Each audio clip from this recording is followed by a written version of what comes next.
हम आरती मिश्रा समस्त मिथिलावासी के प्रणाम करे छी। आइ हम अपने सबके समक्ष मैथिली गीत माला मंच से एकटा छठि गीत लऽ के एलहुँ हैं। आशा करे छी जे अपने सबके नीक लागत।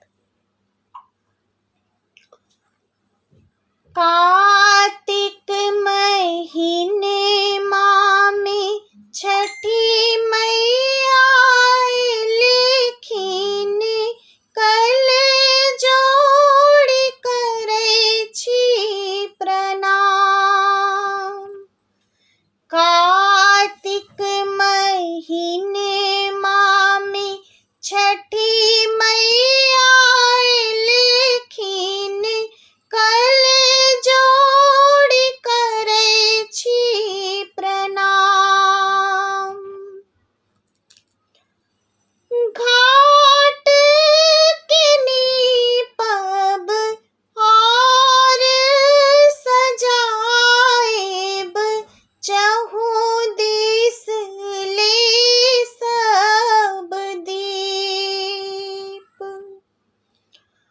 घाट के नीपब और सजाएब चहु दिस ले सब दीप।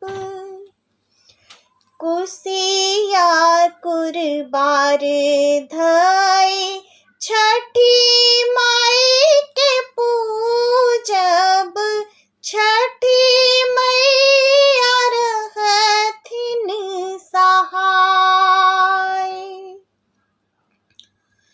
कुसिया कुरबार धइ छठी माई के पूजब छठी मैया रहथिन सहाय।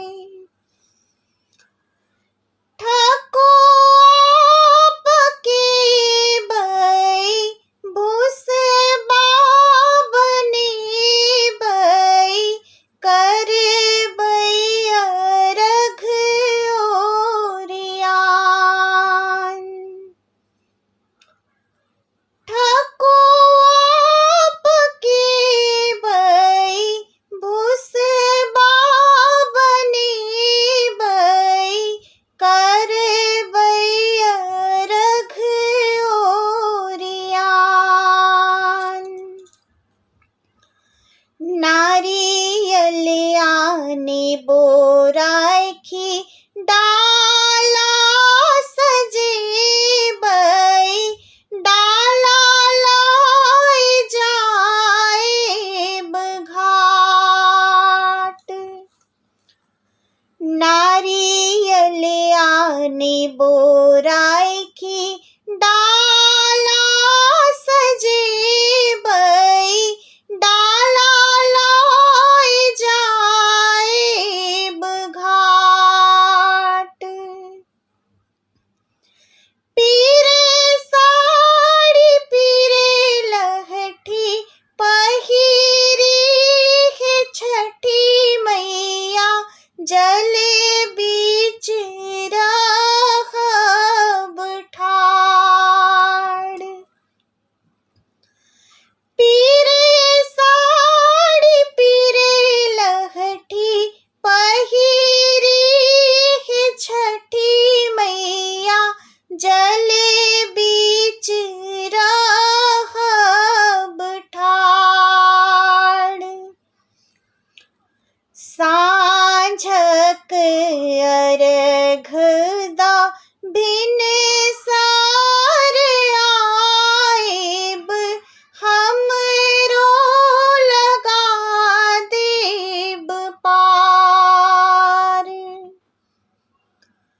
साँझक अर्घ दा भिनसर आएब हमरो लगा देब पार।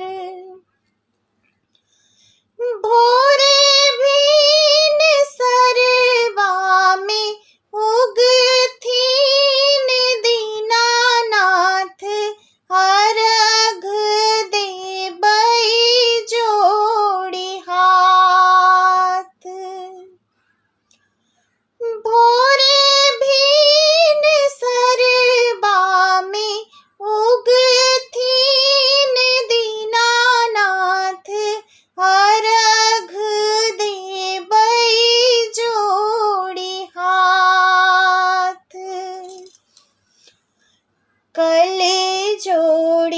बिनती करै छी हे दीनानाथ, भूल चूक करब हे माफ।